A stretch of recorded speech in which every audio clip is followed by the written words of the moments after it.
face, like blue and white, or blue and pink. And Sphinx actually are not hairless. They've got like this little soul patch right there on their nose, and they usually have hair around their ears and back here. And sometimes they'll actually have hair on their legs.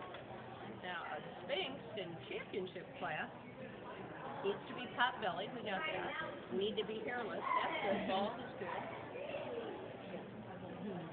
And we have to be wrinkly. And that makes a good Sphinx. Not what you want your husband to be. But it makes a real good Sphinx.